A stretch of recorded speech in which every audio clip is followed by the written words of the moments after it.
Lauren, first of all, we are seeing these visuals which are coming out. It began with the rockets which rained down on Israel at about 6:30 last morning. And now we are seeing that there's a counter-offensive which has been launched by Israel. The Prime Minister, Benjamin Netanyahu, very, very clear that this is a war and they will retaliate very firmly and very strongly.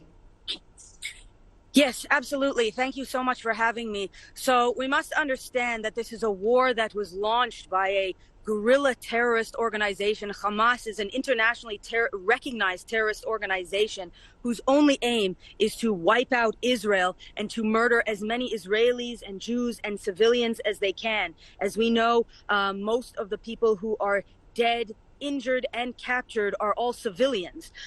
So that's sort of where we are. As you can see behind me, we have groups of police on our streets protecting us. Thank God. We need them everywhere. There is huge quiet on the streets. There's no one outside. You can see everyone is at home. School has been canceled today. We are under a national emergency situation here. So we should be staying at home. We should be staying close to bomb shelters right now. And thank God for these amazing police and our amazing soldiers who've all been called up and who are all reporting for duty to protect us from this horrific attack by this terrorist organization. Right, Lauren, if you can just show us around and tell us exactly what's taking place on the streets now, because we understand people have been asked to stay indoors, they have been asked not to step out, and we are seeing this very strong military retaliation from Israel taking place at the moment.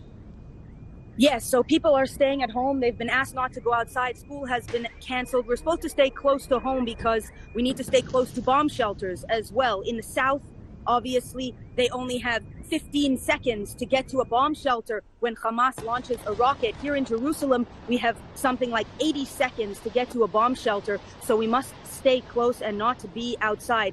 There is talk of a strong retaliation, and we are hoping that Israel will mount an offensive once they have all the proper provisions in place. As of now, they have not launched a full offensive against Gaza and the terrorist organization yet. They've been more focused on freeing the hostages, liberating the cities that were taken over by terrorists. But soon, hopefully, they will mount a very, very strong offensive in Gaza.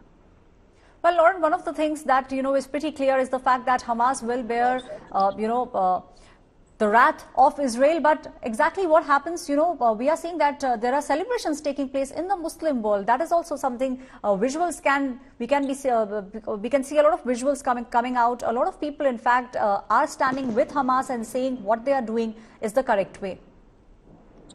Yes, it's absolutely terrible and it's horrific as well. We've seen people celebrating in the streets in the West Bank and in other Arab countries.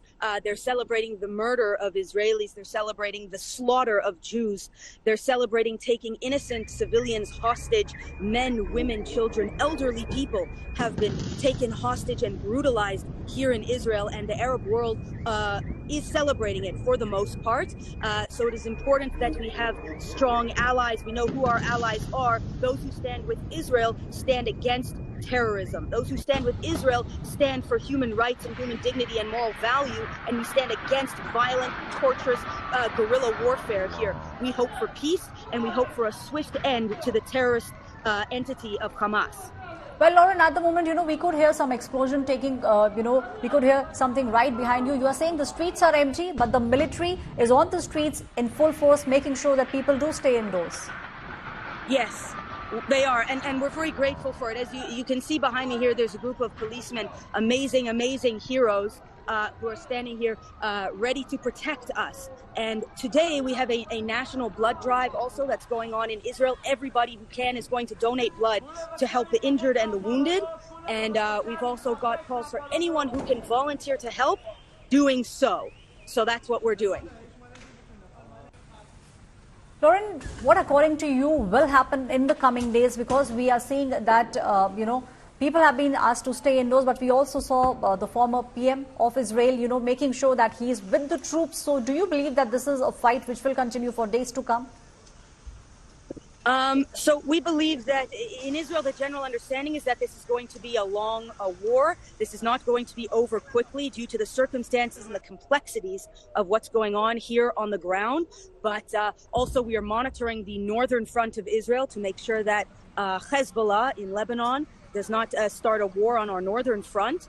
as well, and we're looking to hopefully end this very quickly and decisively, but it definitely won't be hours, it won't be days, it's going to be a prolonged exercise. So please God, we're just praying for the safety of all the people of Israel and all the Jews, and hopefully this will come to a swift and decisive end with the absolute decimation and destruction of the terrorist entity Hamas and all its allies.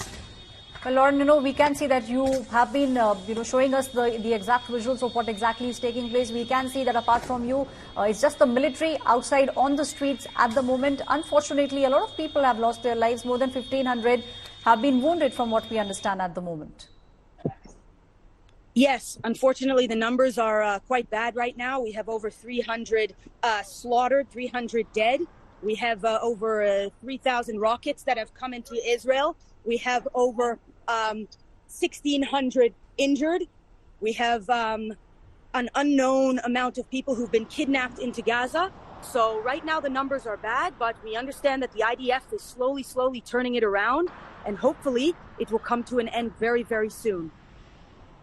Well, Lauren, I can see you walking. If you can just show us around what exactly is taking place around you. We can see the streets are completely empty. The doors are shut. Yes, people sure. are indoors. This is the old city of Jerusalem, and usually it is super busy, shoulder to shoulder. Thousands of people should usually be here, but you can see the streets are quiet. And other than the military, the IDF, the police, and anyone who really just lives in the area here, there's no one on the streets. We have we don't have to stay at home, but we do have a curfew now. That is to say we can go out to the market and get food and go to the doctor if we need to. But other than that, we should be staying at home and close to the bomb shelters and off the streets. Thank you so much, Lauren, for giving us all those details. Lauren was joining me from Jerusalem, giving us exactly the situation that's on the ground. People have been asked to stay indoors, and it's the military which is now on each and every street, making sure that the citizens of Israel are safe.